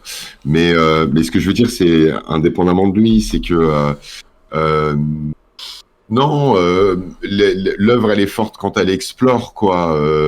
La dernière œuvre vraiment très très forte que j'ai vue, de laquelle je me suis pas remise, et là qui est vraiment parce que je le vis assez peu en fait finalement, parce que je regarde plus d'œuvres bourgeoises du tout, parce que ça m'insupporte, quoi. Ouais, Mais la dernière œuvre un peu bourgeoise que j'ai vue, c'est un film qui s'appelle Martyr de Laugier, je crois. Ça s'appelle oui, Laugier. oui, j'aime C'est un beaucoup. film. Beaucoup, Ouais, beaucoup. ouais, ouais, ouais, ouais. C'est un film d'horreur qui est intéressant parce que il y a un moment, bon, sans spoil pour les gens et tout, mais il y a un moment au milieu du film, en fait. Bon, le début du film est absolument insoutenable, et il y a un moment où C'est marrant parce on retient plus la deuxième moitié dans mais l'insoutenabilité. la Elle est deuxième encore moitié pire, hein. est encore pire. La deuxième moitié est encore pire. Mais il y a un moment juste où tu mets pause et où tu dis, si je continue à regarder ce film, je vais apprendre des choses sur moi que j'ai pas Ouais. forcément envie d'apprendre, tu vois. Ce type d'expérience limite là, tu vois. Avant, j'étais très fan de ce type d'expérience. Je regardais beaucoup de films limite comme ça et tout. J'adorais ça et tout. Ouais. Bon, ça, je la vis plus, cette expérience-là. Ça, elle m'intéresse plus du tout, quoi.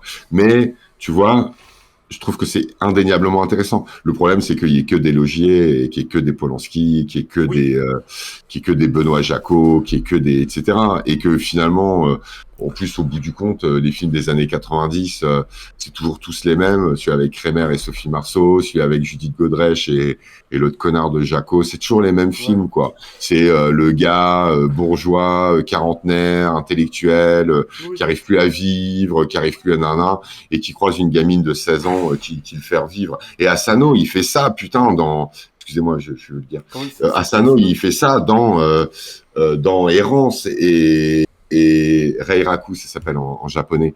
Et j'ai détesté, alors qu'en fait, Puntun est peut-être la dernière œuvre bourgeoise que j'ai lue. Ah, Poun Poun, je vois ce que c'est ça. D'ailleurs, C'est la Lucifer en dernière. parlait dans le dernier épisode.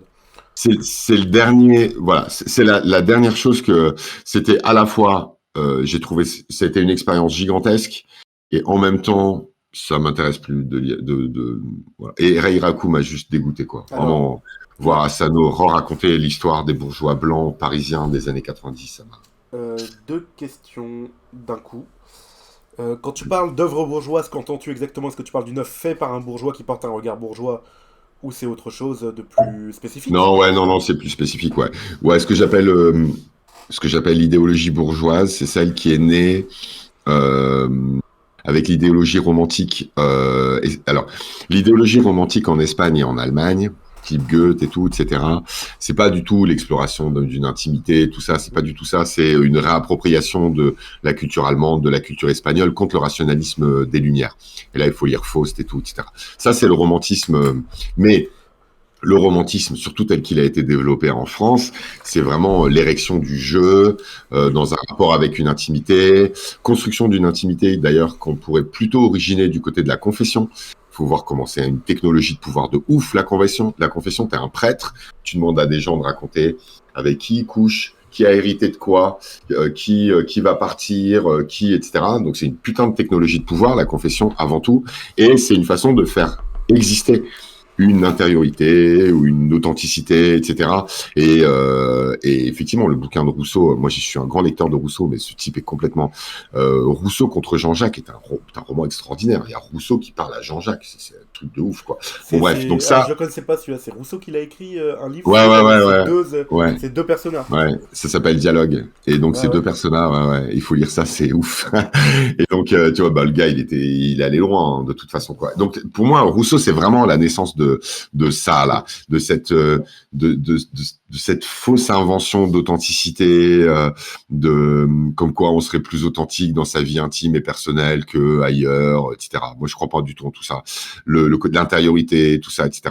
Donc, pour moi, c'est ça que j'ai tendance à appeler l'idéologie bourgeoise du 19e. En plus, tu colles à ça aussi le rapport très particulier qu'ont eu les écrivains. Après, j'ai une culture très française, hein, désolé pour ça. Mais je connais bien le 19e siècle. Des écrivains, mais tous, hein, de Maupassant, en passant par Huysmans, Flaubert et tout, dans leur rapport avec les aristocrates et la façon dont il y a une espèce d'épopée aristocrate d'honneur qu'ils essayent d'aller singer, mais qui peuvent pas complètement singer parce qu'il y a un moment ou un autre, les gars, ils ont une rente à la fin du mois. Oui. Et puis t'échappes pas à ta culture, quoi. Et voilà, tu vois. Non, ouais, pour moi, c'est ça. Alors, après, on pourrait me reprocher de dire que c'est un peu raide d'aller dire que Asano, ça serait un manga bourgeois. Mais, oublions pas quand même quelque chose de fondamental, c'est que la culture, elle se mondialise dès le début, quoi. C'est-à-dire, si on lit... et je lisais l'amour profond de Dustin Nguyen pour mon auteur de manga préféré, qui est Hiroaki Samura dans L'Habitant de l'Infini, quoi. Et là, en fait, en lisant, je me suis dit, putain, mais il y a des chaînes quand même, quoi.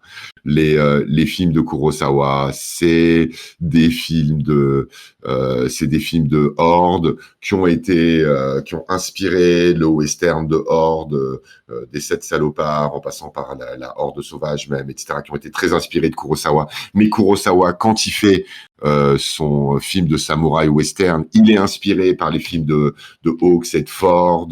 Hawks et Ford sont eux-mêmes inspirés par un cinéma français ou par du cinéma allemand expressionniste et tout. La tu vois, c'est un dialogue constant entre plein de gens. Ah, exactement. Et elle est mondialisée dès le début. Ça veut dire que on aurait tort d'aller exotiser le Japon en croyant, en essayant d'aller faire croire diriger cet artiste-là, quoi. Donc du coup, qu'il faut plus appeler l'artiste bourgeois français, quoi. Faut pas déconner. Ouais. Mais qu'on retrouve chez Hemingway, qu'on retrouve même chez un Austin que j'aime beaucoup, quoi. Dans sa trilogie new-yorkaise, il y a, voilà, toutes ces figures-là, même Nabokov dans Lolita, qui est un auteur très intéressant, et Lolita est un roman très intéressant et bien moins problématique que ce qu'on croit.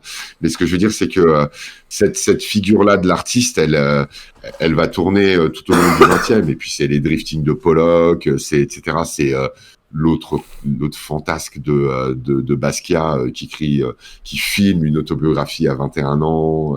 Enfin, ce que je veux dire, c'est que la figure de l'artiste masculin, seul, exprimant ses tourments, etc. Oui, mais ça, on revient à ce qu'on disait. Le problème, c'est pas la notion d'artiste. Le problème, c'est l'idéal bourgeois de la notion d'artiste. Ouais, voilà. Mais c'est une figure qui est mondiale et pas française. Donc peut-être que bourgeois est mal.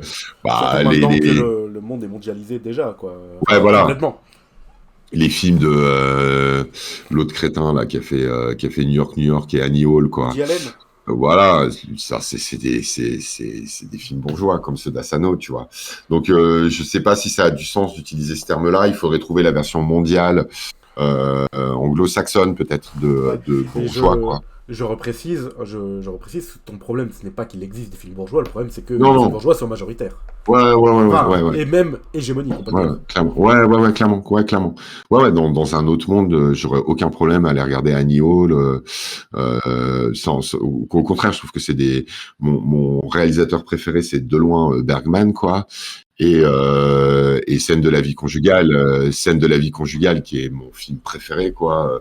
C'est un film très bourgeois, quoi. Il y a pas de Ouais. problème. Pareil du côté du théâtre et Tu tout, tu vois. conseilles la version longue, du coup, de Scène de la Ah vie ouais. conjugale? 6 heures, Ah donc. ouais. Ah ouais. Il faut le voir en morceaux, quoi. Mais il Ouais. est ouf, ce film, quoi.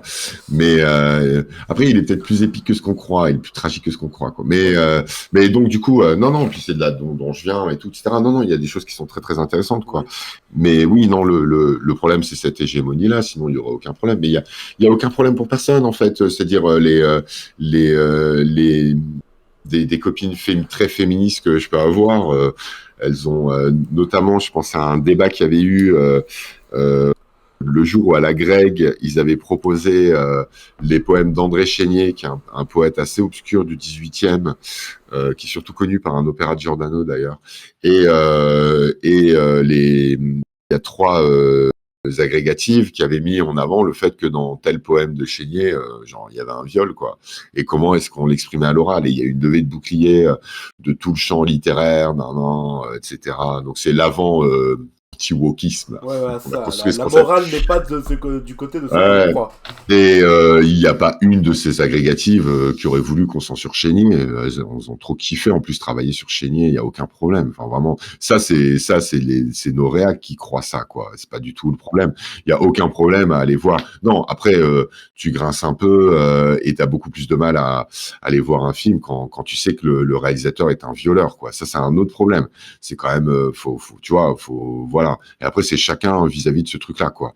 Euh, Moi, je vais avoir du mal à revoir, je sais pas, Cyrano, qui était un des films que j'aimais beaucoup, avec Depardieu. Ça va être difficile, là. Ah, parce que Ça, Depardieu, c'est oui. autre chose. Je me demandais ce qu'avait fait Jean-Paul Rapneau, j'étais là, mais non, c'est Non, Depardieu, parce que donc. Depardieu, ouais. Ouais.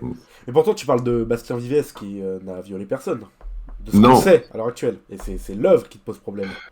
non, c'est lui qui me pose problème. Non, c'est pas le. Ouais, non, c'est lui qui me pose problème, ouais. Ouais. Non, bon, encore une fois, hein, pour moi, les œuvres posent jamais vraiment problème, en fait, quoi. Tu vois, il y en a qui sont maladroites, il y en a qui sont, etc., quoi. Bon, Genre, après, de temps en temps, tu as des œuvres qui, quand même, expriment assez largement le caractère malsain de son auteur, quoi. t'as un avis Je pense. sur le film Capot? Je sais pas si tu vois à quoi je fais référence. Je connais pas. Alors, Capot, donc je vais reconstituer. Capot, c'est un film des années 50, 60 plutôt. Un film des années 60 qui se passe dans un camp de la mort. Et à un moment, il y a un personnage qui se suicide en se jetant sur les barrières électriques. La caméra fait un travelling comme ça, et le travelling se recadre légèrement pour que ce soit plus esthétique. Et ça, il y a un article, c'était Jacques Rivette, qui était critique à l'époque, qui a fait un article qui s'appelle De l'abjection, auquel il dit que ce travelling, ce mouvement est immoral. Ouais, alors, c'est bien. C'est pour ça aussi que c'est bien de sortir de la question de l'artiste. C'est un super exemple. Ouais. En gros, il y a indéniablement un travail assez général de notre société du côté d'une esthétisation, d'une lyricisation, d'une romantisation du viol, du détournement de mineurs, etc. Et donc, là, on revient sur la chose. Je vois que ça me titille par rapport à ça et je comprends, tu vois. Il arrive qu'effectivement, l'art, dans sa syntaxe même, puisse être effectivement problématique. C'est assez rare, mais ça arrive. Tu as cité Capot, je pense à Bac Nord aussi, par exemple, Oui. où indéniablement, la présentation du noir, de l'arabe, Ouais, de l'autre côté, le travail esthétique de tout ça, on les animalise, ils sont torse nu, tu vois, etc. Donc là, il y a une caméra et un dispositif qu'on pourrait quasiment qualifier de raciste, le dispositif en tant que tel. Donc, et ça j'ai mis de l'eau dans mon vin, j'ai peut-être été un petit peu trop radical quand j'ai exprimé qu'il n'y avait pas de morale, qu'il n'y avait pas de message, parce que c'est un de mes chevaux de bataille, et que parce que là c'est dans la syntaxe même, dans le dispositif même en fait, que il y a quelque chose comme une romantisation de la violence qui s'exprime. De la même façon, pareil dans le cinéma de Keshish, pareil. Alors moi, je trouve pas dans le cinéma de Noé, mais il faudrait qu'on en discute, quoi. Ouais. Mais je dirais pas ça, non. Moi, je dirais pas ça d'Irréversible, par exemple, tu vois, entre nous. Pour moi, il n'y a pas d'esthétisation du viol dans Irréversible, Ça, mais on le voit longtemps. Mais on le voit longtemps. On le voit longtemps, mais c'est le seul moment où la caméra est posée, ne bouge pas et ne fait pas d'effet de style. Mais c'est une vraie question, hein. Mais bon, je vais pas rentrer forcément dans ce détail-là, et puis il y a aucun problème pour que je suis vraiment prêt à vraiment par rapport à ça, j'ai rien à défendre, quoi. Pareil dans ah merde, j'ai perdu mon exemple. Mais il me paraissait Noé, important. toujours.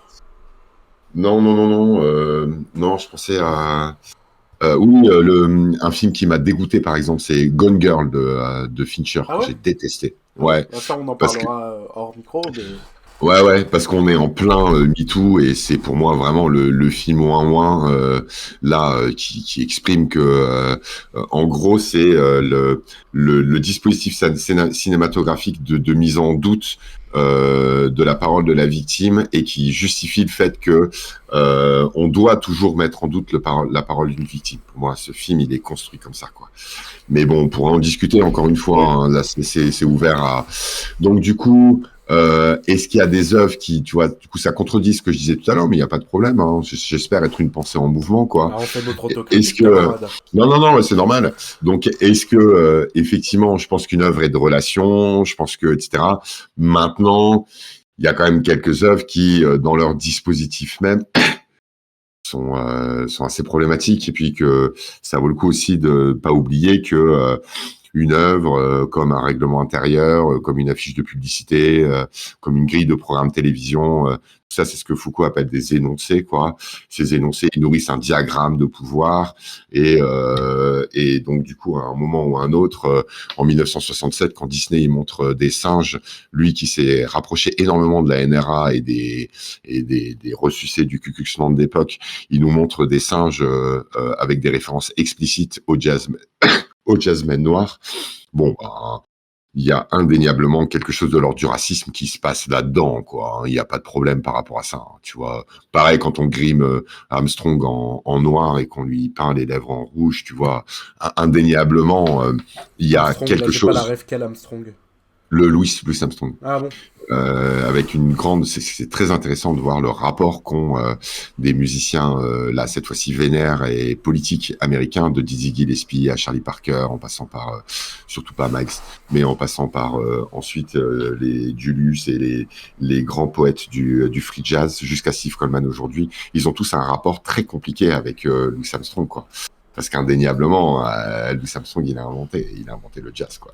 Mais, enfin, il a inventé tout, quoi. Il a inventé le solo, mais c'est une figure qui a été complètement instrumentalisée par les Blancs et tout, et qui, indéniablement. Donc là, tu vois, là, on est à deux niveaux. On est à la fois au niveau de l'œuvre en tant que telle, qui peut déployer un dispositif qui indéniablement, dans le monde dans lequel on vit, se rajoute au dispositif qui nourrissent un diagramme de pouvoir raciste ou misogyne ou transphobe ou ce qu'on veut. Et de l'autre côté, on a aussi des heurts de contexte, quoi, qui tendraient à prendre un certain nombre d'œuvres avec des pincettes, quoi. Ok. Est-ce que tu penses être une exception dans le paysage culturel des créateurs web, au moins en francophone? Oh non, Je pense qu'il y a plein de gens. non. Ouais. Parce que t'es pas dans... Oui, Tu suis oui. pas la Bah mode, après, je quand connais même. pas, quoi. Tu suis pas les modes, quoi. Tu ne cherches pas... Enfin, comme tu disais, tu n'es pas Ah, ouais. entrepreneur de toi-même. Ça, c'est moins qu'on puisse dire. Dans les vidéos que tu m'as envoyées, il n'y a pas de description. Enfin, il y a une description qui dit pas ce que c'est, qui ne décrit pas, en fait, la vidéo. Il n'y a pas de titre accrocheur, de miniature accrocheuse, ni pour les labs. Mais Ouais. en même temps, tu fais le contraire de ce qui est recommandé pour, entre guillemets, percer. Ouais, Et du coup, indéniablement, ouais. C'est pas de la sophistication ou de la pose, quoi. bien sûr, C'est je m'en juste, fous. c'est juste que indéniablement, j'ai streamé devant 4 personnes pendant longtemps et tout. Et ça, j'avoue, je veux plus le faire. Streamer C'est-à-dire, devant un petit public. Bah, non, pas un petit public, devant 3 personnes. J'avoue, je veux plus le Oui, un faire. public très Ça restreint. veut dire, ouais, voilà, ça veut dire, je l'ai fait pendant longtemps et j'en aurais pas la force. J'aurais plus la force de parler pendant 4 Bah heures oui, surtout que tu fais devant des 3 lives de personnes. 8 heures, donc oui, forcément, Ouais, ça j'avoue, décourage. j'avoue.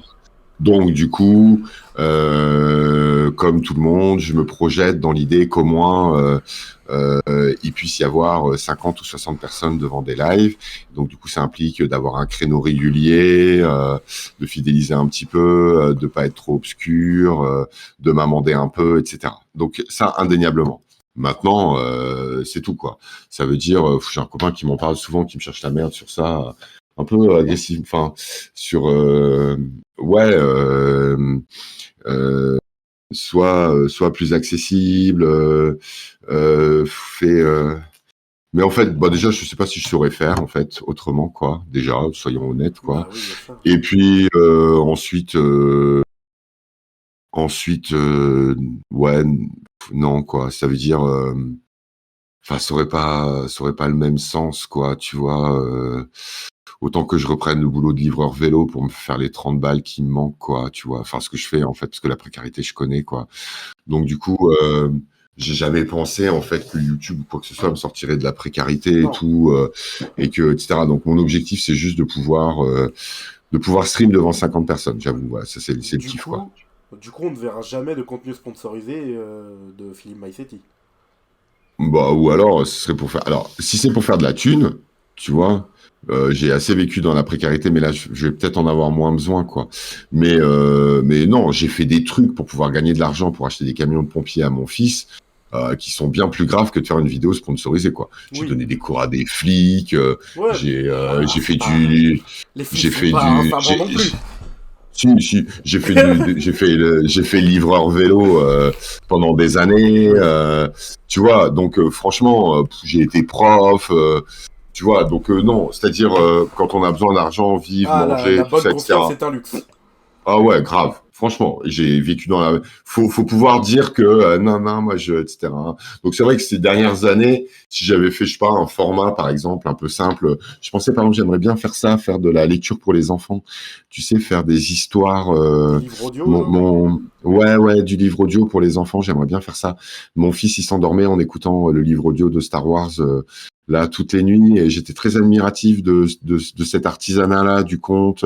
Le gars, il était très fort. Il y avait juste un peu de musique, il racontait juste Oui. l'histoire et tout.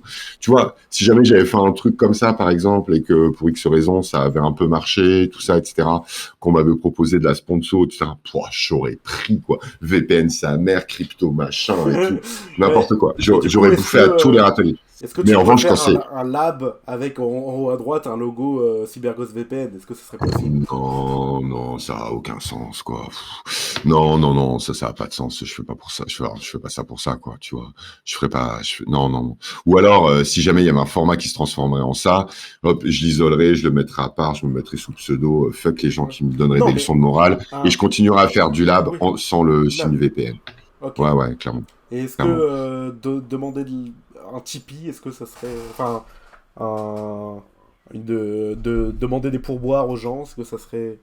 Ouais, ça, à la limite, honnêtement, Est-ce que ça serait. euh, Est-ce que ouais, ça te ouais, mais poserait ça, problème ou est-ce que ça serait. non, non, ça honnêtement, c'est-à-dire que à côté de ça, par exemple, j'ai quand même un petit peu l'ambition, là, pas tout de suite et pas étant donné ce que je faisais et tout, mais d'ici quelques années, ouais, de pouvoir faire des choses sur lesquelles il y a des gens qui mettent un petit peu d'argent dessus, quoi. Parce Ok. que juste c'est des heures et des heures de Bah travail oui. et j'aime bien le chapeau comme idée et tout, etc. Et donc ouais, j'avoue. Pouvoir, je sais pas, là, je vais être obligé de reprendre mon boulot de merde, quoi, mais pouvoir d'ici 3 4 ans passer à 50% ou à 80% de ce boulot de merde, parce que bah, les gens ils kiffent mon travail et que ils mettent 10 balles par mois sur mon truc et il y a 80 personnes qui font ça et tout, quoi. Non, non, ça, je vais pas me la jouer maintenant en disant, moi, je crois dans le travail gratuit et tout. J'essaie Ouais. de plus être un bourgeois et ça compte aussi ça, Ouais. quoi. C'est-à-dire, non, non, honnêtement, le truc NordVPN, c'est un peu de la merde, quoi. Oui. Mais honnêtement, non, que les gens ils puissent participer, et que moi, à l'avenir, je puisse passer à 50 ou 80%, m'acheter du matos, avoir un vrai micro, avoir un vrai ordinateur, pouvoir passer plus de temps à faire ça plutôt que de corriger des copies de merde, etc. Que ça croise un petit peu, du coup, des trucs chez les gens et tout. Non, non, ça, ouais, ça, j'avoue, j'aimerais bien, quoi. Je me suis jamais donné les moyens de ça, hein, pour Et l'instant. du Enfin, coup, tu as évoqué un point de dissension entre nous au début de cet entretien. Parce qu'en fait, Twitch a des problèmes, et tu le dirais aussi. Mais tu restes sur cette plateforme, et tu m'as dit au début de cet entretien que YouTube t'aimait pas. ouais. Pourquoi spécialement? Parce que moi, YouTube, c'est ma culture, là, pour le coup. Ouais. Ouais, je déteste. Mais tu détestes Profondément. Je déteste tout. C'est-à-dire, je déteste déjà en faire. C'est-à-dire, l'exercice de l'écriture d'un truc en 25 minutes me marche pas avec moi. C'est pas comme ça que ça fonctionne. Alors, attention, hein. Quand je dis que je déteste, cette fois-ci c'est personnel. Je dis pas que YouTube c'est pas bien. Ouais. Tu vois. Je pense qu'être entrepreneur de soi-même, je pense que Zawa Prod, tout ça c'est de la merde. C'est de la merde néolibérale et tout, etc. Et j'ai une position militante, politique par rapport à tout ça. Ouais. On pourra en discuter, ce sera autre Mais, chose. Là, par rapport à YouTube, je dis pas ça. Zawaprod moins bien que les youtubeurs, donc. Non, mais ce que je veux dire, c'est que je dis pas ça de YouTube. C'est-à-dire, YouTube, c'est un Oui. format. Après, les trucs, donc, non, ce que je déteste, c'est cet exercice. J'essaye d'en faire en ce moment, vraiment, et j'aimerais bien, parce que c'est un vrai défi. Pour moi, c'est un défi de ouf. Réussir à écrire un truc en 25 minutes, Tu sais que maintenant, les essais vidéo. monter. Tu sais que maintenant, la mode, c'est les essais vidéo de 3 heures. Hein. Ouais, mais pour moi, c'est pas YouTube, ça. Dans ce cas-là, Ah, ok. c'est encore autre chose, quoi. Parce que, Non, moi, c'est YouTube là. Non, c'est le format, la vidéo YouTube de 25 minutes, quoi. Tu vois, ça, là. Ah, oui. Et ça, alors, en revanche, donc, du coup, je sais pas faire, et ça m'intéresse pas, parce que ça correspond pas du tout à ma façon de penser. Oui, Et, écrire un truc, mettre ce type de truc, etc. Donc ça, voilà, déjà. Mais, du coup, je ne suis qu'admiration pour ceux qui arrivent à le faire. Déjà, premièrement. Deuxièmement, en revanche, je déteste regarder. Je déteste l'esthétique, la syntaxe, le petit gif au milieu, la petite vidéo, le changement de plan, cinématographiquement comme objet. Ouais, j'avoue, je déteste ça, quoi. Le mélange d'images, de facecam, voilà, tu vois, c'est juste. Et puis parce que moi j'ai raté tout ça en 2005 quand YouTube est Ah, bah arrivé, je oui, pense, non, mais YouTube a 2004-2005. beaucoup évolué depuis Mathieu Non mais Sommet et les podcasts. ouais, mais j'ai pas connu ça. C'est-à-dire, en Bah fait, oui. j'ai rien connu de YouTube. En fait, j'ai jamais rien connu. Moi, en 2005, j'avais déjà 25 ans, tu vois, j'étais à des milliers de kilomètres. Je crois que j'avais pas Internet. Je pense que j'ai pas eu Internet avant très longtemps. Et quand j'ai eu Internet, j'ai regardé des dessins animés, quoi. Et j'allais sur un forum. Mais c'est tout, quoi. Donc YouTube, je suis passé à côté. Donc c'est pas mon. Et j'ai jamais rattrapé la barre, quoi. Et les peu de choses que j'ai vu très peu de choses. Les peu de choses que j'ai vues, j'aime pas Alt, par exemple. J'aime pas Ah ce ouais? qu'il fait. Ah ouais. Je trouve que c'est vide, en fait. Voilà. Je reconnais que ça doit être hyper intéressant, le truc sur Berserk et tout. Mais même comme objet, à la limite, je préfère les trucs ASMR que ma fille, elle regarde. Je trouve que c'est Ouais. plus intéressant artistiquement Mais je que ça, quoi. pense, je pense qu'il y a certains. Enfin, je sais pas s'il y en a qui trouvera ça à tes yeux, mais je pense que. Si, Oui. si. J'aime ce que fait Bolshevik. Ah, bah Parce oui. qu'en fait, juste, j'ai adoré. Son livre. Déjà, vu que t'en as parlé dans un live. Ouais, j'aime bien son livre. Ouais, il est bien son livre. Mais après, non, j'ai adoré le John Wick. J'adore Ah John oui, Wick. sa vidéo sur John Wick et Vraiment. le contre Ah ouais, j'ai infatigable. adoré. Ah ouais, elle est Ouais, ça, j'ai incroyable. adoré. C'est-à-dire ça m'a plu. Et puis, mine de rien, Bolché, quand il est posé, il te raconte des choses, c'est écrit, puis c'est mon Ouais. pote Alex qui avait bossé aussi un petit peu pour l'aider sur les comics et que je sentais un peu sa patte. Il Alex connaît Nikolavitch. bien, il parle bien il est bolchevique, il est fort sur le comics, quoi. Il a des trucs à raconter sur Magneto, il pose un angle. Non, ça, voilà, ça m'a beaucoup plu, ça, clairement. Après, j'en ai vu trop peu, quoi. Bon, alors tous les trucs de manga, Ah, le travail de BD Mancy, que Lex aime aussi BD beaucoup, que Ouais, j'aime BD Mancy, beaucoup, ouais. et Marius, c'est un bon copain, Ouais, et donc ça, j'aime bien, et tout, ça dit ce que ça fait ce que ça dit, ça fait d'analyse de planche et tout, etc. Donc ça, j'ai trouvé ça ouais. vraiment très, tu sais, j'ai vu peu de choses, quoi. Tous Ouais. les trucs où les connards qui essayent de nous expliquer dans quel ordre il faut regarder Evangelion, Oui, mais ça Je... c'est. En fait, je pense que ce que tu me dis, c'est vraiment tu serais intéressé par ce qu'on appelle communément l'essai vidéo. Et je pense que tu aimerais le YouTube anglophone, un peu, qui s'est développé d'une autre façon. Ouais, sans doute, ouais, sans doute. Je... Après, c'est pour ça, c'est-à-dire, je suis pas du tout attiré, si tu veux, quand je suis en voiture, que je vais chercher les enfants. Après, il y a ça aussi. Je passe beaucoup de temps dans ma voiture, donc Ouais. j'écoute des podcasts. Et enfin, j'écoute pas des podcasts. D'ailleurs, je connais pas non plus cet univers-là. Enfin, là, t'écoutes des trucs audio, quoi. J'écoute des cours, des conférences universitaires Ah oui. et des docus et des émissions de France Culture. J'écoute Ah que oui. ça. Mais des heures, hein. J'écoute 15 heures de ça, quoi. Et Ouais. c'est ça qui me nourrit dans mon travail, c'est ça qui me nourrit. Et j'avoue que j'ai regardé le travail d'Usul, j'avoue. J'ai un peu d'affection, j'ai de Alors, l'affection pour lui. Le Usul forme politique ou le Usul forme jeu vidéo de l'époque? Alors ça, je connais pas. J'ai jamais vu, je Ouais. passais à côté et tout. Moi, j'ai juste vu ce qu'il faisait avec Host l'année dernière et ce qu'il fait Ouais. avec Ouvrez les guillemets. Lumi cette année. Ouvrez les Voilà, guillemets, ouvrez les rhinocéros. guillemets Oui. et Rhinocéros. Ouais, je connais que ça. D'ailleurs, il Donc, va se remettre à faire de l'essai vidéo. Bon, c'est produit par Zawa Prod, donc ça fait un peu non, mais polémique. pourquoi pas, pourquoi Mais pas. il va Non, non, faire des non, non, vidéos mais... d'une heure, il va faire de grosses vidéos d'une heure où il donne son avis et je suis assez hype. Plus hype que pour ouvrir les guillemets, par exemple. Ouais, mais alors là, le problème, c'est que, enfin bon, mais on verra quoi, parce que au moins, ouvrez les guillemets et ce qu'il fait avec Lumi, juste il pose un angle, il se pose et Oui, il voilà. fait un peu le tour du truc, tu vois. Là, en revanche, entre nous, je le sens pas trop, enfin, en toute gentillesse, hein, vraiment sans Ouais. aucun, parce que je l'aime beaucoup mais je le sens pas capable de faire un truc intéressant en une heure, c'est autre chose, quoi. Voilà. Mais bon, on verra, hein. On verra, on On verra. verra ce que ça donne, tu vois. Ouais. Je crois pas qu'il a eu le temps de lire suffisamment ces dernières années pour pouvoir faire un truc d'une heure là maintenant, quoi. Mais on verra. Je pense qu'il a été trop occupé ces derniers temps. En revanche, je lui reconnais. Bon, déjà, il est fort. Tu sais, je suis très admiratif. En revanche, mais, bah, du coup, plutôt sur Twitch, quoi. Je suis très admiratif des gens qui sont capables d'inventer du format.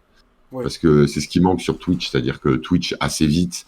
Je parle pas du Twitch jeux vidéo e-sport. Ça, c'est un Ouais. truc très Il y a le Twitch pour le jeu particulier. vidéo et puis tout ce qui est Twitch. Bon, je vais pas te lancer sur Backseat, mais tout ce qui est Twitch qui reproduit la télé, j'imagine que c'est pas ta cam. Ouais, voilà. Voilà. Moi, celui que je trouve fort, bon après, j'ai tout un tas de problèmes avec lui, mais franchement, t'allumes une émission de parole d'honneur et Ah t'as ouais. Wissam et Samir sur des trônes au milieu d'un squat où il fait hyper chaud. Il y a un prof de Berkeley avec ses élèves.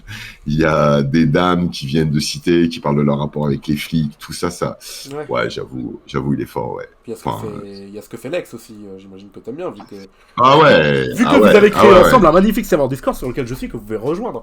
Il y a le Ouais, lien en ouais, ouais, ouais, description. non, non.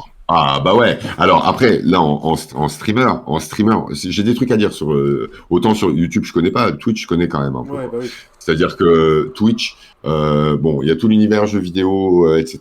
Ok, ça c'est un univers, moi je suis pas un gamer, je connais pas cet univers, voilà.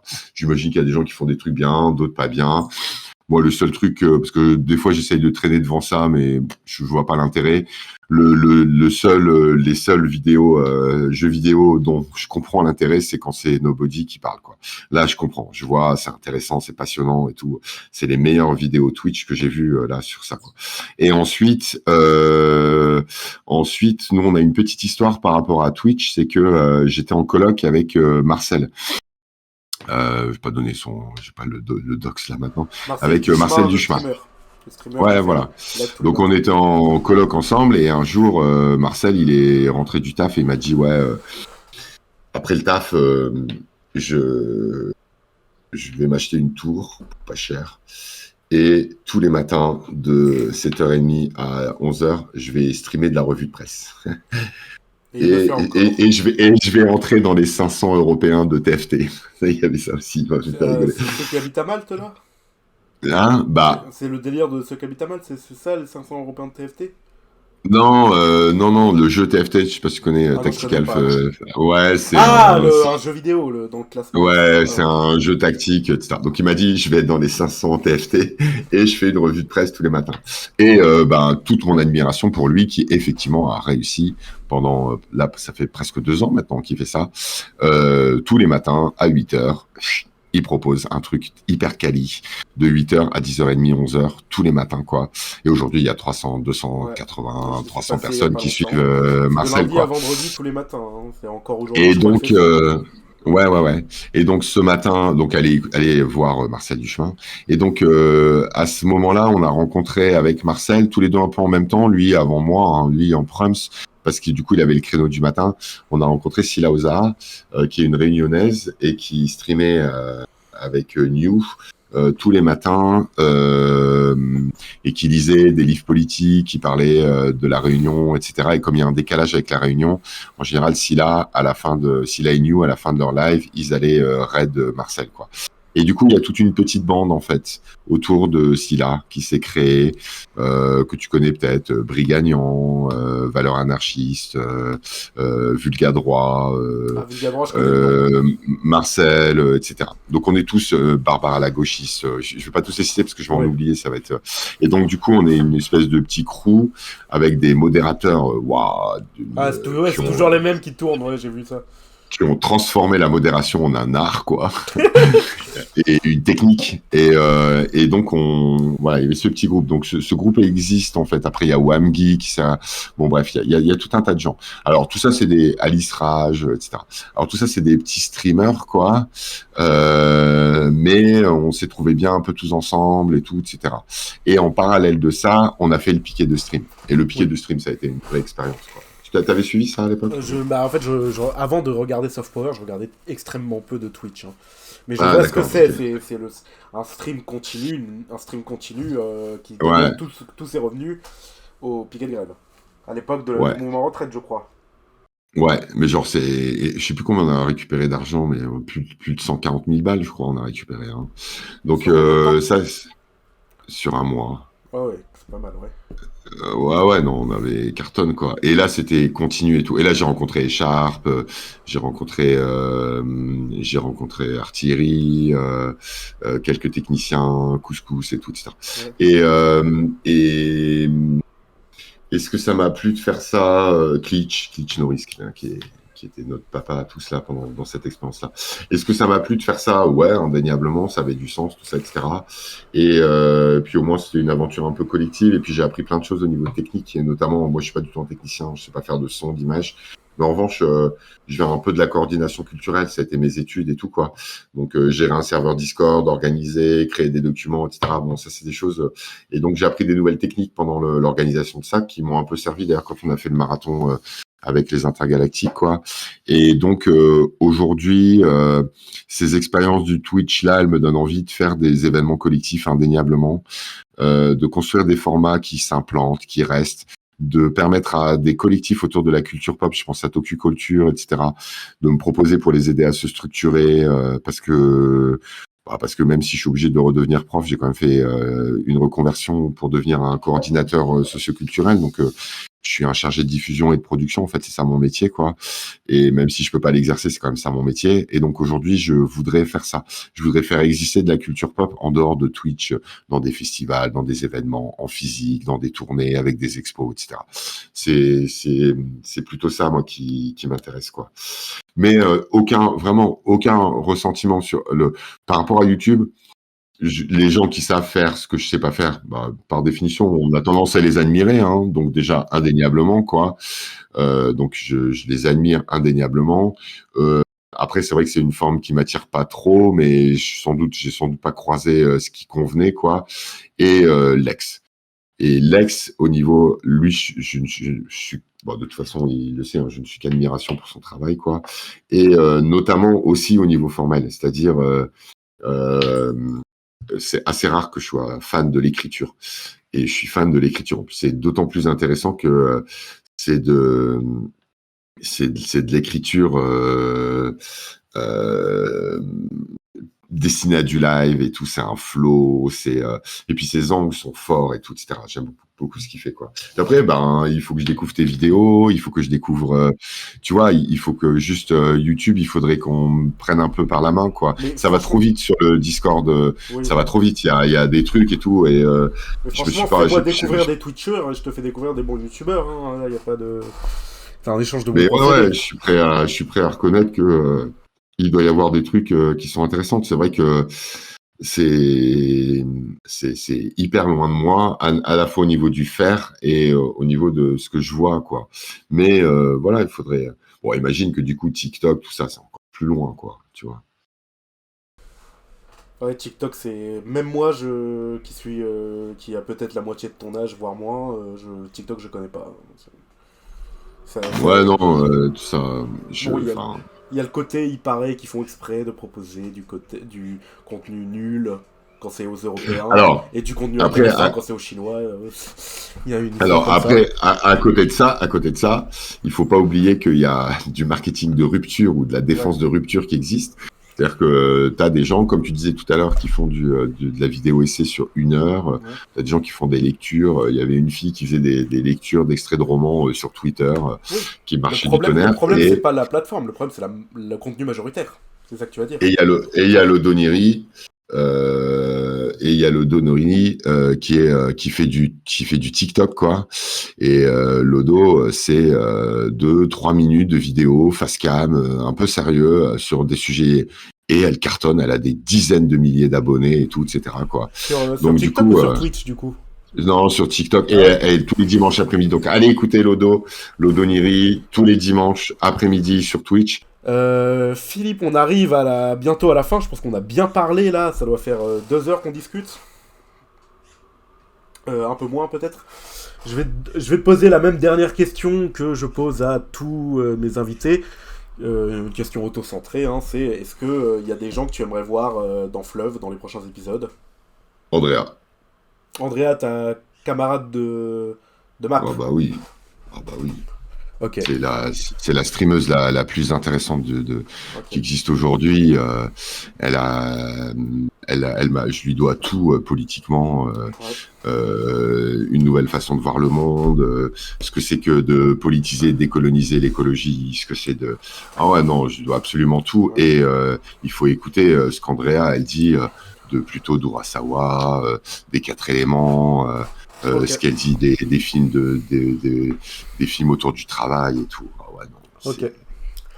voilà. Merci Philippe. Petites annonces avant de nous quitter. Je serai potentiellement en live le 29 mai au soir afin de faire une revue d'actualité culturelle comme d'hab et de couvrir la cérémonie de clôture du Festival de Cannes et de doumer si c'est un mauvais film qui gagne.